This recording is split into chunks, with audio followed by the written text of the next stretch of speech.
Hello everyone, welcome to AZB Academy. നമ്മളിന്ന് ഭാരതീയ ന്യായ സംഹിതയുടെ section 14 അടുത്ത ഭാഗമാണ് നോക്കുന്നത്.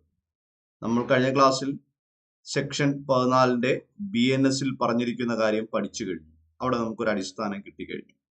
ഇനി എന്താണ് നോക്കുന്നത്? ഇനി നോക്കുന്നത് ഭാരതീയ ന്യായ സംഹിതയുടെ മറ്റടിസ്ഥാന വസ്തുതകളാണ്. 14 അല്ലെ, 14 എന്ന് പറഞ്ഞാൽ ഒരുപാടുണ്ട്, എക്സാമിനൊക്കെ ചോദിക്കുന്ന ഒരു ഏരിയ ആണ്. അപ്പോൾ BNS പറഞ്ഞു കഴിഞ്ഞു. ഇനി അതിന്റെ വ്യാഖ്യാനമാണ് നമ്മൾ നോക്കുന്നത്. അപ്പൊ അധ്യായം 3 ചാപ്റ്റർ 3 ആണ് നമ്മൾ നോക്കുന്നത്.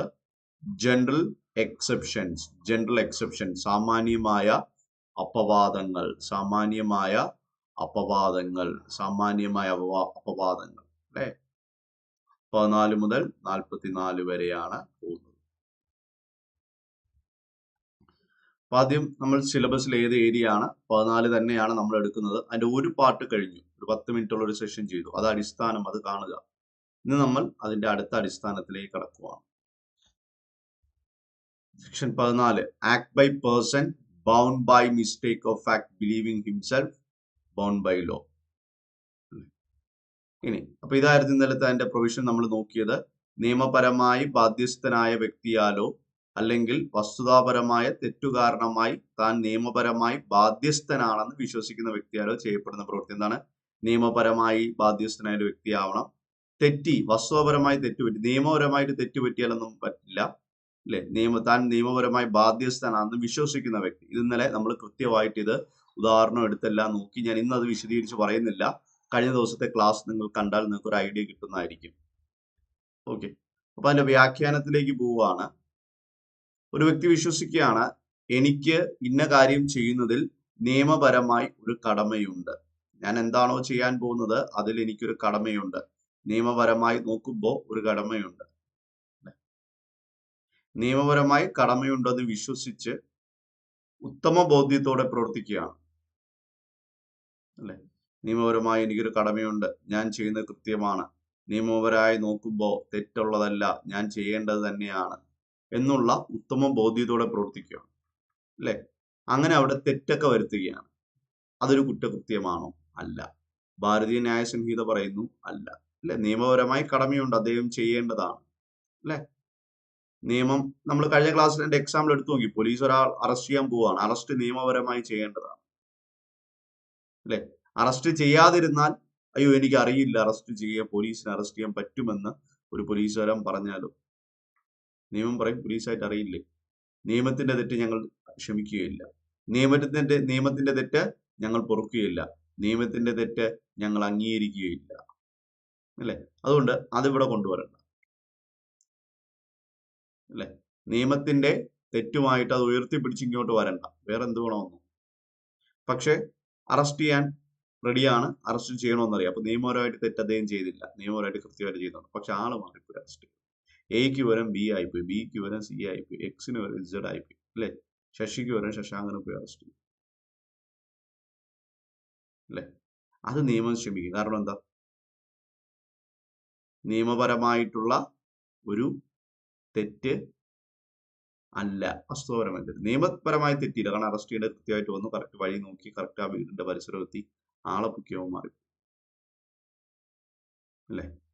അപ്പോ വസ്തുതപരമായ പിഴവുണ്ടെങ്കിൽ ആള് മാറി അറസ്റ്റ് ചെയ്താൽ ഭാരതീയ ന്യായ സംഹിത പറയുന്ന കുഴപ്പമില്ല, വിട്ടയ്ക്ക്. നിങ്ങൾ കുറ്റക്കാരല്ല അല്ലെ. പക്ഷെ നിയമപരമായ തെറ്റാണെങ്കിൽ ഇതാണ് BNS സെക്ഷൻ 14 അല്ലെ. അപ്പോ 14 പ്രകാരം കുറ്റങ്ങൾ ചെയ്തവരെ ഒഴിവാക്കും എന്നാണ് അർത്ഥം. വസ്തുതാപരമായി തെറ്റുപറ്റി കുറ്റം ചെയ്തവരെ ഒഴിവാക്കും. കാരണം എന്താ? അവർ അത് ചെയ്യാൻ ആഗ്രഹിച്ചിരുന്നില്ല, അവർ അങ്ങനെ ഒരു കുറ്റകൃത്യം ചെയ്യാൻ ആഗ്രഹിച്ചിരുന്നില്ല. BNSന്റെ സെക്ഷൻ 14 പ്രകാരം ക്രിമിനൽ കുറ്റങ്ങൾ ചെയ്യുന്നവരെ ഒഴിവാക്കും. കാരണം എന്താ? അവരത് ചെയ്യാൻ ആഗ്രഹിച്ചില്ല അല്ലെ. നിയമപരമായ തെറ്റാണെങ്കിൽ ക്ഷമിക്കില്ല. നിയമം പറയുന്ന ആദ്യം അനുസരിക്കണം അല്ലെ, അത് ചെയ്യണം. അത് ചെയ്യുന്നതിന്റെ ഇടയ്ക്ക് നിയമപരമല്ലാത്ത എന്തെങ്കിലും പിഴവ്, നേരത്തെ പറഞ്ഞ പോലെ ആള് മാറി അറസ്റ്റ് ചെയ്തു, അതാണെങ്കിൽ നിയമം പറയും വേണ്ട മോനെ കളിക്കരുത് എന്ന് പറഞ്ഞ് ആളെ മാറ്റി വയ്ക്കും. അതാണ് ഇവിടെ വരുന്നത് അല്ലെ. അപ്പോ ഇത് ഇത് ബാധകം ആർക്കൊക്കെയാണ്? പോലീസ് ഉദ്യോഗസ്ഥർക്കും അധികാരികൾക്കും ഒക്കെ ഇത് ബാധകമാണ്, അല്ലെ? കാരണം നിയമാനുസൃതമായ കടമയാണ് അവർ ചെയ്യേണ്ടത്. നിയമം പറഞ്ഞിരിക്കുവാണ്, നിയമാനുസൃതമായ കടമയാണ്.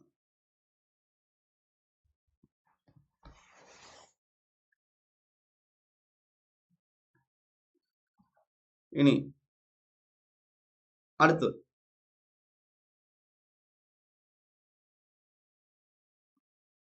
അതായത് നമുക്ക് കുറച്ച് കാര്യങ്ങൾ കൃത്യമായ ഉദാഹരണം ഇതിലുണ്ടെങ്കിൽ, കാരണം ഈ 14 ഒരു പ്രത്യേകത ഉണ്ട്.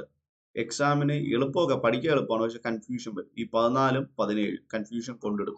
അതുപോലെയാണ് 15 16. ജനറൽ എക്സെപ്ഷൻസിൽ ഇതിന്റെ നല്ല വ്യത്യാസം അറിയുന്നവർ എക്സാം ധൈര്യമായിട്ട് കോൺഫിഡൻസ് ആയിട്ട് പോകാൻ പറ്റും, ഒരു കുഴപ്പമില്ല, അല്ലെ? അപ്പോൾ ഉത്തമ ബോധ്യത്തോടെ നിയമാനുസൃതമായ അധികാരപരിധിക്കുള്ളിൽ പ്രവർത്തിക്കുന്ന ഉദ്യോഗസ്ഥർക്ക് മാത്രമേ 14 സംരക്ഷണം കൊടുക്കൂ. അങ്ങനെയാണ് ഉത്തമ ബോധ്യം, ഗുഡ് ഫെയ്ത്ത്, ഉത്തമ വിശ്വാസപൂർവം നിയമാനുസൃതമായി നിയമം പറയുന്നതിനനുസരിച്ച് അധികാരപരിധിക്കുള്ളിൽ പ്രവർത്തിക്കുന്ന ഉദ്യോഗസ്ഥർ, അധികാരപരിധിക്കുള്ളിൽ,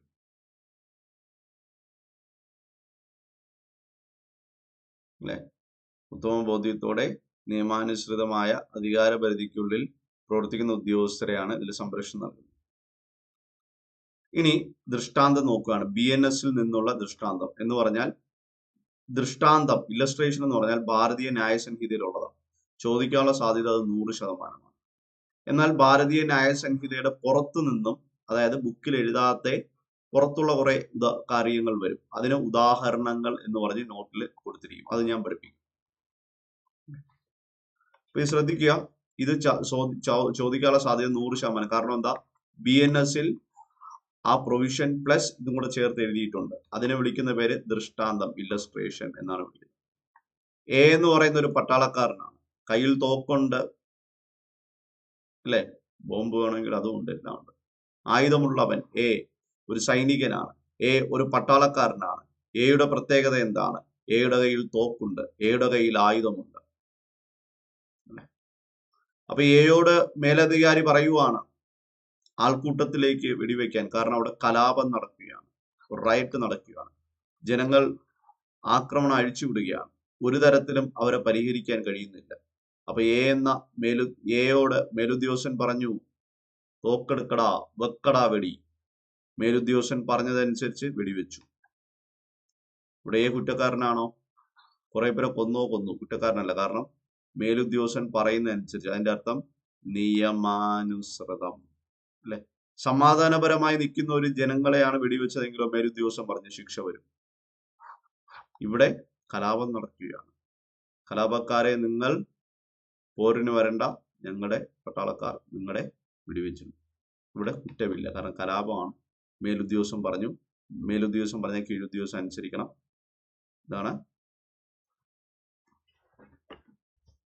അതാണ് ഇവിടെ വരുന്നത്. അടുത്ത് ഒരു നീതിന്യായ കോടതിയുടെ ആജ്ഞ അനുസരിച്ച് അവിടുത്തെ ഉദ്യോഗസ്ഥനെ എ, കോടതിയുടെ ഉദ്യോഗസ്ഥനാണ് എ, അല്ലെ? അദ്ദേഹം പോയിട്ട് ബി അറസ്റ്റ് ചെയ്യാൻ പോവാണ്, അല്ലെങ്കിൽ എ വൈയെ അറസ്റ്റ് ചെയ്യാൻ പോവാണ്, അല്ലെ? പക്ഷെ ആള് മാറിപ്പോയി.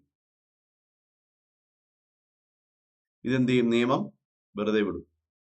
കാരണം എന്താ? അറസ്റ്റ് ചെയ്യുക എന്നത് നിയമത്തിൽ പറയുന്ന കാര്യമാണ്. ആരെ അറസ്റ്റ് ചെയ്യണമെന്നും നിയമത്തിൽ പറയുന്നുണ്ട്. ഒരു കുറ്റം ചെയ്യുന്നവരെ അറസ്റ്റ് ചെയ്യുക. അപ്പൊ അറസ്റ്റ് ചെയ്യാൻ പറഞ്ഞപ്പോ, കോടതി പറഞ്ഞപ്പോ ഇദ്ദേഹത്തെ അനുസരിച്ചു. അപ്പൊ നിയമാനുസൃതമാണോ? ആണ്. ആരെ അറസ്റ്റ് ചെയ്യാൻ? കുറ്റവാളി. അപ്പൊ അതും കുറ്റവാളിയെ അറസ്റ്റ് ചെയ്യാൻ കൃത്യമായിട്ട് കുറ്റവാളിയുടെ വീടും അഡ്രസ്സും തപ്പിപ്പിടിച്ച് കൃത്യമായിട്ട് അവിടെ എത്തി, എല്ലാം നിയമപരമായിട്ടുണ്ട്. പക്ഷെ ഈ എടുത്തപ്പോ എക്ക് പകരം ബി ആയിപ്പോയി, ആള് മാറി. അല്ലെങ്കിൽ ബിക്ക് പകരം വൈ ആയിപ്പോയി, അല്ലെങ്കിൽ എക്ക് പകരം വൈ ആയിപ്പോയി. എന്തായാലും ആള് മാറിപ്പോയി, അത്രയും ഓർത്താൽ മതി, അല്ലെ? നിയമത്തിൽ അറസ്റ്റ് ചെയ്യേണ്ട ആളുടെ പേര് എഴുതി വെച്ചിട്ടില്ല. CRPC അല്ലെങ്കിൽ BNSSൽ അറസ്റ്റ് ചെയ്യണം. അതൊക്കെ ഒരു വസ്തുതാപരമായ ഒരു തെറ്റാണ്, അല്ലെ? അത് വസ്തുതാപരമായ തെറ്റ്. അപ്പൊ ആള് മാറി അറസ്റ്റ് ചെയ്ത് വെറുതെ വിടും. അപ്പൊ നിങ്ങൾ ചോദിക്കുക, അങ്ങനെയാണെങ്കിൽ പോലീസ് ദേഷ്യം തീർക്കാൻ വെറുതെ ആള് മാറി അറസ്റ്റ് ചെയ്യുന്ന പറഞ്ഞ് വെറുതെ വിട്ടാലോ, അല്ലെ? അങ്ങനെയല്ല, അത് പല കാര്യങ്ങളും ഉണ്ട്. ഇപ്പൊ അറസ്റ്റ് ചെയ്യാനായിട്ട് കയ്യിൽ ഓർഡർ ഉണ്ട്, കറക്റ്റ് ആ പ്രതിയുടെ പരിസരത്തും വീടിന്റെ അടുത്തൊക്കെ എത്തണം, ഇതെല്ലാം തെളിയിക്കപ്പെടണം. ഇവര് തമ്മിൽ വൈരാഗ്യമില്ല, ബന്ധമില്ല, ഇതെല്ലാം കാണിച്ചാലേ പറ്റത്തുള്ളൂ. അപ്പോ ഇവിടെ നമുക്ക് ഇത്രയും കാര്യങ്ങൾ കൃത്യമായ രീതിയിൽ അറിഞ്ഞിരിക്കുക, അറിവ് വേണം, എന്താണെന്നുള്ള കൃത്യമായ ഒരു ബോധ്യം നമുക്കുണ്ടായിരിക്കുക. അപ്പൊ എന്താണ് നമ്മൾ ഇന്ന് പഠിച്ചത്? അതായത് നിയമപരമായി ചെയ്യുന്ന കാര്യങ്ങൾ. അതോടൊപ്പം തന്നെ AIZBയുടെ CPO ബാച്ച് ആരംഭിക്കുകയാണ്. അനന്തു 20 എന്ന കോഡ് നിങ്ങൾ ഉപയോഗിക്കുമ്പോൾ 20% നിങ്ങൾക്ക് ഫീസ് ഇളവ് കിട്ടുന്നത്. 20%. ഈ നമ്പറിലേക്ക് കോൺടാക്ട് ചെയ്യുക. നമ്മൾ നൽകുന്ന ക്ലാസ് മാത്രം മതി, നോട്ടും അത് രണ്ടും മാത്രം മതി. സ്പെഷ്യൽ ടോപ്പിക്കിന് വേറെ ഒന്നും വേണ്ട. ഒരു അക്കാഡമിയുടെ ബുക്കും എടുക്കരുത്, ഒന്നും വേണ്ട. നമ്മൾ എന്താണോ പഠിപ്പിക്കുന്നത് ആ നോട്ടും ആ ബുക്കും മാത്രം എടുത്താൽ മതി. അതിന്റെ അപ്പുറത്തേക്ക് ഒന്നും നോക്കരുത്. ഒരു മെറ്റീരിയലും വേണ്ട, വേറൊരു കോച്ചിങ് വേണ്ട. നമ്മൾ ഒറിജിനൽ BNSൽ നിന്ന് സ്പെഷ്യൽ ഒറിജിനൽ ബുക്കിൽ നിന്നാണ് പഠിപ്പിക്കുന്നത്.